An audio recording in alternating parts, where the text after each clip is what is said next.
guys to the life of P&K and to sunny South Florida. It's really hot out today. It's insanely hot. You guys can see there's some rain maybe moving in, but it's hot. I'm sweating right now. I'm just standing. I'm not even doing anything. But I wanted to make this video for you guys to give you a direction of where kind of like not this channel is going, but this car is going, because this car is part of the channel. Our channel, P loves cars, K loves to travel, and both of us like to budget, or I like to budget more, but Kay is a good participant of that.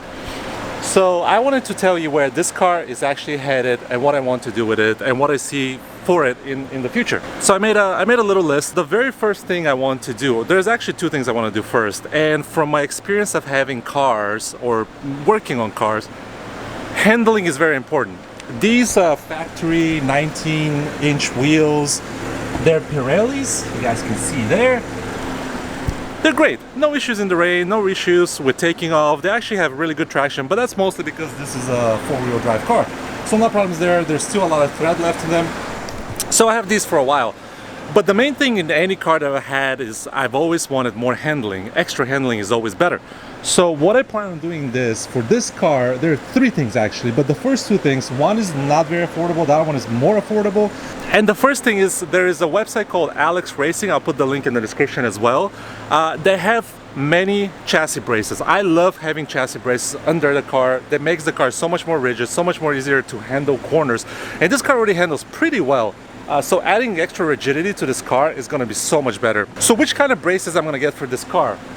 The main one, or actually there's a couple. So there's a front, there's a middle brace, and there's also, I believe, two rear braces.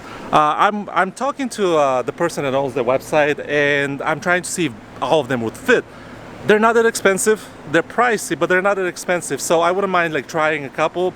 They also told me like if I take pictures of the points, the mounting points of the car, they can say if it fits or not, because they fit for the X4, which is kind of like the coupe version of this, if it makes sense, kind of like the slanted back. So I'm gonna see, I'm gonna experience with it, I'm gonna see which braces I can use for this car to make it handle a little bit better.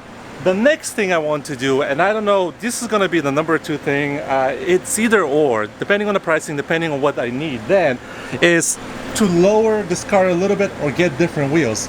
I love the Volson HF5s, I believe. I want to get them either in satin bronze or like a gunmetal type of color, not fully black, because I think when you have a white car and you have black wheels, it kind of looks like you have hubcaps on the car, and I don't want that. I want it to have a better look than that. I believe the satin bronze, I had a white Mustang with the satin bronze wheels, it looks phenomenal, so I might go that way. And I'm deciding if I want to go with the 19s still, because they don't look too bad. Or the 20s. The 20s are gonna like fill up a little bit more the car. My Mustang, my Bullet had a 20s on it as well. We'll see what I'm gonna do. 19, it allows you to put like more tire to the car, but I don't know, this is, you know, this is not bad as well. So we'll see, with the 20s maybe a little bit less tire, depending what fits, but by getting a better tire with a better wheel, like a thicker wheel, or like a wider wheel, it's gonna make the car handle a little bit better.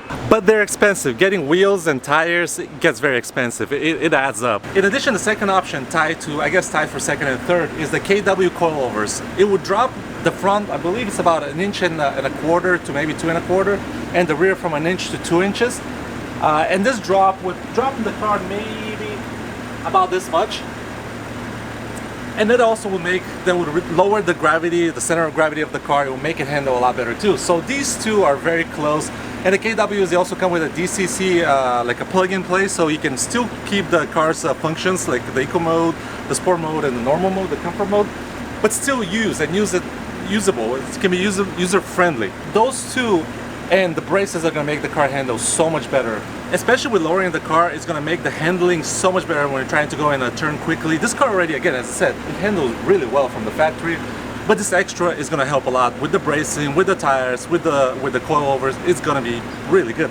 And those are the first three things I want to do when it comes to performance, when it comes to handling. That's about it for that point. So once I have all that sorted out, obviously I want to have some more power. And the best way to get a power is a JB4, I think, because I'm not sure if the 2022's X3 M40i's are unlocked, the ECUs are unlocked. So the JB4 to me is the best way to go.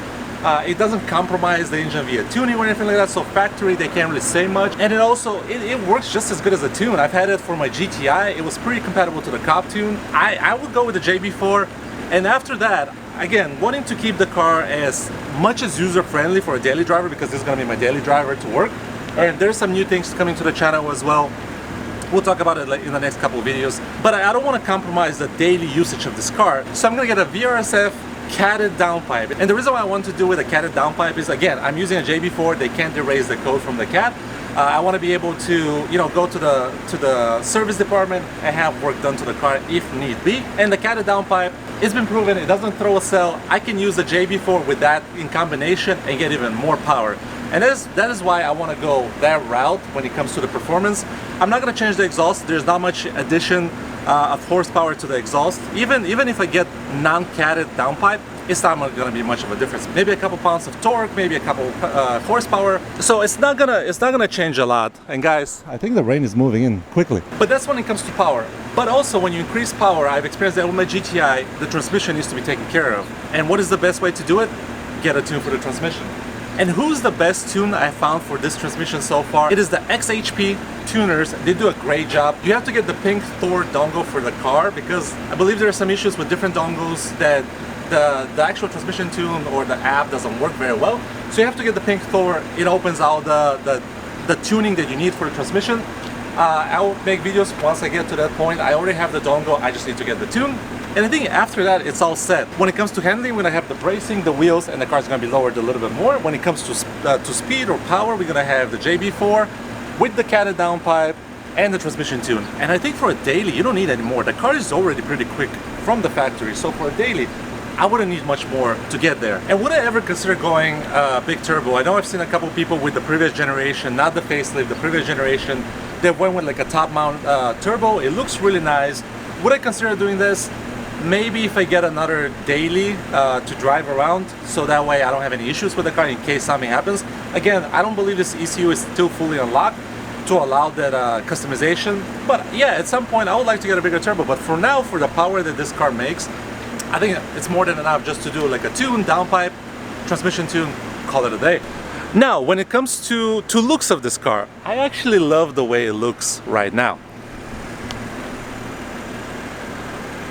I love the square back, I love the side profile, I love the front. I already changed the grille here. It's a little bit dirty, so don't mind it. It's been raining a lot here. But I love how this car looks, and with the wheels, it's gonna look even better. But the things I want to do to this car are very limited when it comes to visuals or customization when it comes to the looks of the car. I do want to get a front splitter. This looks okay, but having the little meaty front splitter on the car is gonna look that much better. When it comes to the back, I don't want to do much, but I do want to get the extended M Performance spoiler maybe, or a different spoiler. They're kind of pricey, so I'm not sure. I do want to get rid of the badges, or not get rid of all the badges fully, maybe get rid of this badge and actually keep like a black M40i badge. I might plastic dip that one. I've done this before in my old videos on the Volvo, definitely turned out very well. And when it comes to the rear diffuser or the rear of the back of the car, I might remove these tips and actually do maybe like a quad exhaust in the back. I think that will look really good. It will fit very nicely as well. The rear diffuser is okay for this car. I don't really want to change it. Just want to make like quad tips coming out, which is gonna look good, maybe sound a little bit better, especially when I get the catted downpipe. And I think that is all the modifications I want to do for this car. Is again, this is gonna be my daily car. There's not much that you want to do to your daily car. You want to keep the usability and why you purchase this car to drive it every day, but also have some fun. And I think the best way to do that is just doing those minor changes, make it a little bit faster, just in case you want to overtake on the highway, or just, you know, drive a little bit faster. I thought about actually taking this car to like a track or something like that, just to see what it does. It would be kind of fun to see an SUV that's lowered a little bit, with better wheels, a little bit of extra horsepower, what it can do. But also that could be a double-edged sword, because then I'll be like, I want more power. We'll see. It hasn't happened to that yet. But everything else in the car looks really good. The only other thing I might do is tint the front windshield. Like right now it looks not too bad. It still lets some light in. But the front windshield with the Florida sun, it gets really brutal during the summer. I wouldn't mind tinting that. We'll see what happens. And guys, that's pretty much all the things I want to do in that order to this car. I'm going to put every single one of them, like a list down in the description of the video with the link. So maybe you guys, if you don't know what you're doing with your car, or you get like different ideas from this video, maybe you can follow the link and purchase something. I'm not affiliated with them, so to me it doesn't matter if you click on the link or not. But that's pretty much it. That's how I want to build my car. That's what I want it to be for the future. I purchased this car to have it for a long time. It's going to be my daily again. I find the utility of this car phenomenal. It has a lot of space in the back to transport whatever you want to do. So I love this car. This car is just the total package. It has the engine, it has the transmission, it has the space, and the comfort as well. So I don't want to change the genetics of this car too much. So I hope you guys enjoyed this video. If you're new to the channel, you can subscribe. That helps me out a lot. And I'll see you guys in the next video. There might be some changes coming up. See you guys later. Bye.